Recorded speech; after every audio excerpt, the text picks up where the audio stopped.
Pour tous. Nathalie Yan recadre un ancien ambassadeur français, arrêtez de mentir sur l'Afrique. Dans sa nouvelle vidéo, la militante panafricaniste Nathalie Yan a sévèrement recadré Nicolas, un ancien ambassadeur de France en Afrique, qu'elle accuse de propager des mensonges sur l'histoire et la situation actuelle du continent. Fidèle à son franc-parler, elle démonte point par point les déclarations de l'ancien diplomate, dénonçant une énième tentative de manipulation de l'opinion publique. Un discours occidental biaisé sur l'Afrique. Selon Nathalie Yan, les anciens colons et leurs représentants diplomatiques continuent de travestir la vérité pour masquer leur rôle dans l'exploitation et l'assujettissement des peuples africains. Dans cette vidéo, elle démonte notamment les fausses justifications du colonialisme, souvent présentées comme une mission civilisatrice alors qu'il s'agissait principalement d'un pillage organisé. L'argument de l'aide française à l'Afrique, qui selon elle, n'est qu'un moyen de maintenir l'Afrique sous contrôle économique et politique. La désinformation sur les nouvelles alliances de l'Afrique, en particulier avec la Russie et la Chine, souvent diabolisée par les médias occidentaux alors que ces partenariats sont perçus par de nombreux Africains comme une alternative à la domination occidentale. Une manipulation médiatique décryptée. Nathalie en accuse également cet ancien ambassadeur de répandre un narratif destiné à culpabiliser les Africains tout en dédouanant la France de ses responsabilités historiques et contemporaines. Elle rappelle que l'Afrique n'a pas besoin de tuteurs, mais de partenaires respectueux et équilibrés. Je vous laisse suivre l'interview et vous retrouve à la fin de la vidéo pour la conclusion et la question du jour. À toutes. Bonjour, je m'appelle Nathalie Yan. Vous connaissez Nicolas? Nicolas Normand est un ancien ambassadeur de France qui a sévi au Mali, au Congo et au Sénégal. Il est aussi l'auteur d'un bouquin intitulé, en toute modestie, Grand livre sur l'Afrique, paru en 2019. Rien que ça. Écoutons donc l'ami Nicolas, cet expert de notre continent. Ce sont des pays quand même dépendants de l'étranger, n'est-ce pas? Ce sont des pays pauvres qui n'ont pas beaucoup de ressources, même s'il y a de l'or au Mali, même s'il y a un peu de pétrole au Niger, ils ont absolument besoin de partenariats. Le problème, c'est que la Russie ne leur apporte aucune aide, sauf une aide militaire pour garder, pour faire une garde prétorienne autour des putschistes, en fait. Ça, personne d'autre ne pouvait le faire. Ce sont des pays très pauvres et qui n'ont pas de moyens budgétaires. Et la Russie elle-même a le PIB de l'Espagne. C'est un pays pauvre qui n'apporte pas d'aide, qui fait payer ses services. Ces mercenaires Wagner, il faut les payer, alors que Barkhane et les appuis militaires français étaient gratuits pour les pays africains. Donc, je crois que les pays africains vont se lasser de payer les Russes. Ça va? Vous êtes un peu énervé? Attendez, ce n'est pas fini. Ils sont nombreux, comme lui, à venir nous expliquer que l'Afrique est pauvre, qu'elle ne représente rien dans le commerce extérieur français. Il y a 2 ans, j'ai engagé un palabre sur Twitter, devenu X, avec l'ex-ambassadeur de France aux Nations Unies et aux États-Unis, Gérard Haraud. Il m'a d'ailleurs promptement bloqué, ainsi que toute une flopée d'Africains qui avaient également réagi avec moi. Le 2 octobre 2022, l'ami Gérard a publié que toute l'Afrique ne représente que 5% de tout le commerce extérieur et des investissements français. Et que même dans les 5% là, c'est l'Afrique anglophone qui est majoritaire.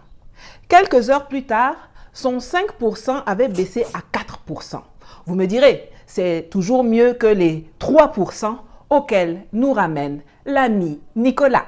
Maintenant, l'Afrique anglophone, ça représente 1% de notre commerce extérieur. Même chose que l'Afrique francophone, même chose que l'Afrique du Nord. Le continent africain tout entier, c'est 3% de notre commerce extérieur. Il n'y a aucun pays africain... 25% pour la Chine. Oui, c'est 17% dans la plupart des pays africains, la part de la Chine.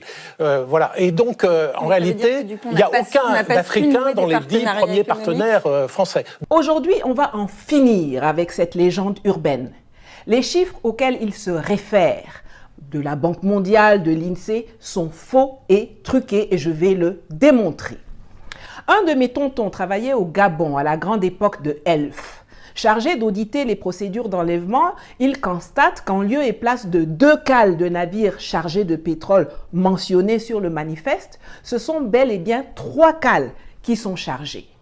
Quand il veut noter la différence, on lui fait savoir très clairement et très gentiment que grand, Si tu tiens à la vie là, tu ferais mieux de te taire et de faire ni vu ni connu. Certains vont dire que non, ça là, elle raconte, elle invente.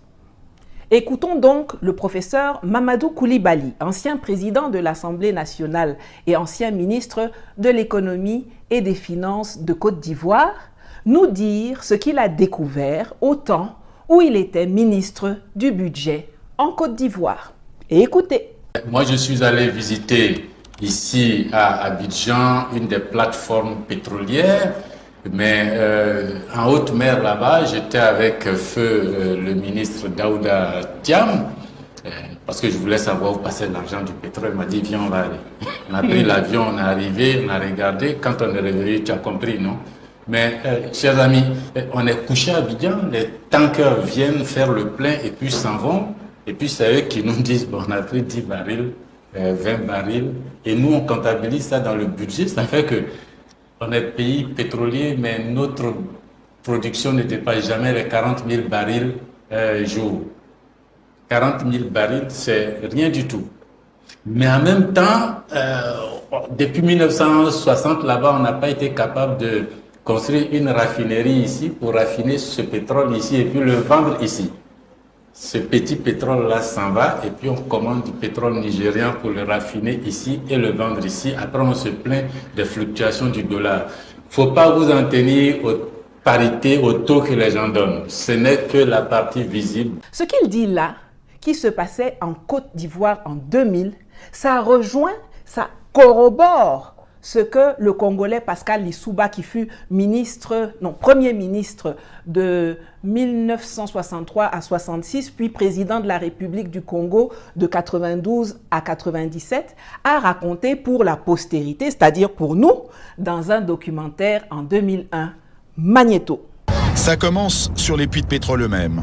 Les installations industrielles sont à 600 km de Brazzaville, près de la ville de Pointe-Noire, au bout d'une des rares routes bien goudronnées du pays. On a suivi les panneaux, il faut prendre à droite. C'est indiqué. Voilà le terminal pétrolier de Djeno. C'est ici que transite le pétrole, extrait par Elf, pour son compte et celui du pays. Les puits sont en mer. Au bout d'un chemin, il n'y a rien à voir, si ce n'est quelques tuyaux qui s'enfoncent dans l'océan, derrière une grille. Problème, à partir de cette grille, fini le Congo, tout est contrôlé par Elf, dans le plus grand secret. C'est ce qu'affirme l'ancien président de la République, Pascal Lissouba. Selon lui, le Congo ne savait même pas combien de pétrole était extrait de son sous-sol. Nous ne savions rien de ce qui se passe et nous n'avons même pas la quantité du pétrole qui sortait de notre pays. Nous ne la connaissions pas. Vous voulez dire que les autorités congolaises ne la connaissaient pas. Ne connaissaient pas la quantité de pétrole extraite de leur sol? Par quel moyen? Pour le savoir, il aurait fallu que les Congolais puissent se rendre ici, sur cette bouée qu'on devine plus qu'on ne la voit. Loin des regards, c'est là que les pétroliers viennent charger le pétrole. Seulement voilà, les navires sont Elf, les employés sont Elf, les chiffres sont donnés par Elf, et les autorités du Congo assurent qu'elles n'ont pas les moyens d'aller vérifier. Vous avez entendu, non? Pour ceux qui sont encore dans le déni et qui seraient tentés d'affirmer que ce sont des jérémiades victimaires d'Africains frustrés, de panafricains, comme leurs patrons du Quai d'Orsay leur ont dit de nous qualifier, la personne la plus au courant de ces affaires, à savoir l'ex-patron de Elf, le français Loïc Le Floch-Prigent, va nous dire ce qu'il en est. Écoutons-le d'abord nous parler des cargaisons et même des bateaux non déclarés. Au large de ces plages, des quantités de pétrole importantes auraient ainsi été acheminées sans que les officiels congolais n'en soient mis au courant. Parfois même des navires entiers. Et un pétrolier de 100 000 tonnes, cela représente près de 100 millions de francs qui échappent aux caisses du pays. On appelle ça une cargaison fantôme. Interrogé sur la question, Loïc Le Floch-Prigent ne dément pas qu'il y en ait eu. Il y a des cargaisons qui sont produites et qui n'ont jamais été officiellement. Voilà. C'est des choses qui sont arrivées, bien sûr, dans le passé, quand les dispositifs de comptage n'étaient pas aussi précis que maintenant. Alors, on peut estimer qu'aujourd'hui, les dispositifs de comptage sont précis. du moins dans certains pays. Alors si je prends l'exemple quand même concret des pays africains, et notamment dans les années 70, 80, 90, est-ce que les systèmes de comptage étaient précis? Le système de comptage était imprécis. J'espère que vous comprenez maintenant pourquoi Patrice Talon voulait à tout prix empêcher les officiels nigériens de superviser l'enlèvement de leur pétrole au terminal de Semek-Podji. Dans ce qui était chargé, il y avait les cargaisons officielles du Niger, mais il y avait aussi sa part fantôme à lui et celle de ses patrons complices français. Donc, que les Nigériens viennent contrôler, comme mon tonton dont je vous ai parlé au début là, ça n'arrangeait pas les affaires de ce voyou de Talon. Et c'est pour ça qu'il les avait fait arrêter en violation des accords signés. Il voulait sauver son mangement, mais son vaudouna ne peut pas gagner contre la vérité et la volonté de souveraineté des Sahéliens. Un message clair, l'Afrique n'est plus dupe. Dans ce message puissant, Nathalie en martèle que les Africains sont aujourd'hui éveillés et qu'ils ne se laissent plus berner par les discours paternalistes. Elle appelle à une rupture définitive avec la France-Afrique, tout en encourageant les populations africaines à poursuivre leur combat pour l'émancipation totale du continent. Conclusion, un réveil africain inarrêtable. Avec cette nouvelle vidéo, Nathalie en réaffirme son rôle de voix panafricaniste incontournable, en déconstruisant les mensonges et manipulations perpétuées par certains diplomates occidentaux. En recadrant cet ancien ambassadeur français, elle met en lumière les stratégies de désinformation visant à maintenir l'Afrique sous influence. Mais comme elle le souligne, les temps ont changé, les Africains ne sont plus dupes et exigent une relation basée sur le respect mutuel et la souveraineté. La prise de conscience s'accélère, et l'ère des discours paternalistes et néocoloniaux touche à sa fin. C'est tout pour aujourd'hui. La question du jour est: que pensez-vous de cette confrontation entre Nathalie Yan et l'ancien ambassadeur? L'Afrique est-elle enfin en train de briser les chaînes du néocolonialisme? Laissez-nous vos commentaires en bas, ne manquez pas de vous abonner et de partager la vidéo. Merci et à la prochaine.